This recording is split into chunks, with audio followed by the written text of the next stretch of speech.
Hi, I'm Eddie Bromley, and this is the Book of Revelation in 5 minutes, Part 5. Okay, so here I am again at 8 o'clock at night. It's 100 degrees in the delta part of West Tennessee. Just look at some of the beautiful ground, though.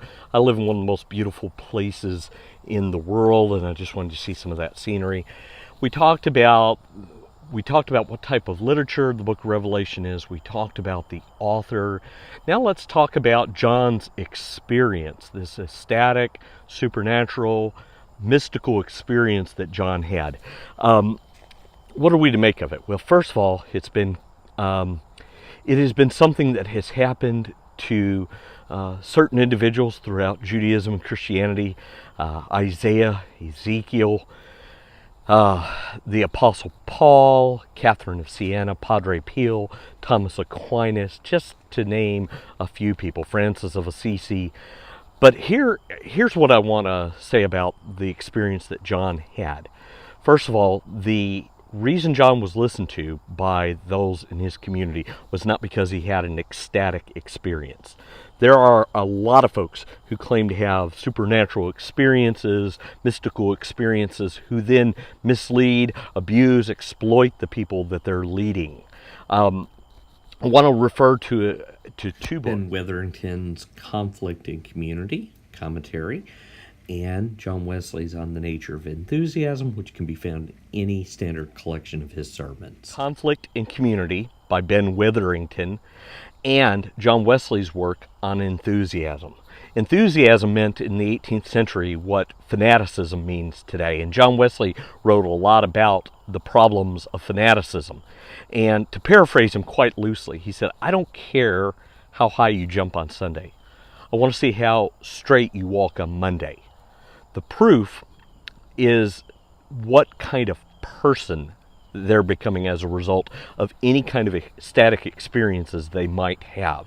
For Jesus said in the Gospel of Matthew, it is by their fruit that you will know them. And John Wesley would say again and again and again, what I want to know is the fruit of the Holy Spirit being developed in that person. Love, joy, peace, patience, kindness, goodness, faithfulness, gentleness, and self-control. If those things aren't being manifested in that person's life, then don't listen to them no matter what.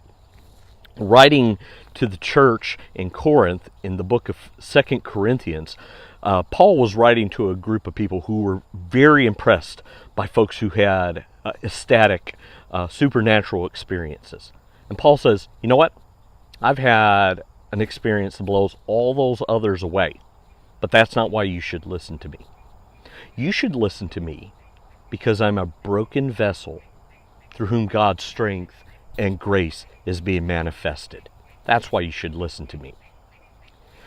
John was known as a gentle soul, as somebody of great integrity, and somebody who led for the sake of others. That's why John was listened to.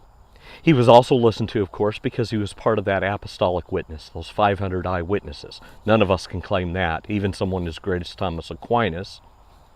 And because what John said was in accordance with everything else that had been revealed in the biblical witness.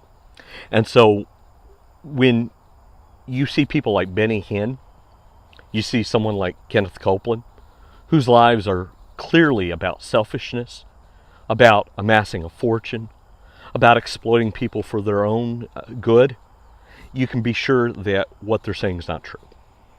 In addition, much of what they say is far out of the trajectory of the biblical witness. It has nothing to do with what we find in the Old and New Testaments. And so by those marks, you can test their work as well. John did have an ecstatic experience. He had a supernatural experience in which he saw things that most of us will not see until we cross over into eternity. But the reason his community listened was because of who John is and was, because of the kind of character he would manifest, because he was manifesting the fruit of the Spirit, because John was all about serving for the sake of others, and because the things he said were in accordance with the rest of the biblical witness. I'm Eddie Brumley. I'll check back in for another session of 5 minutes on the book of Revelation.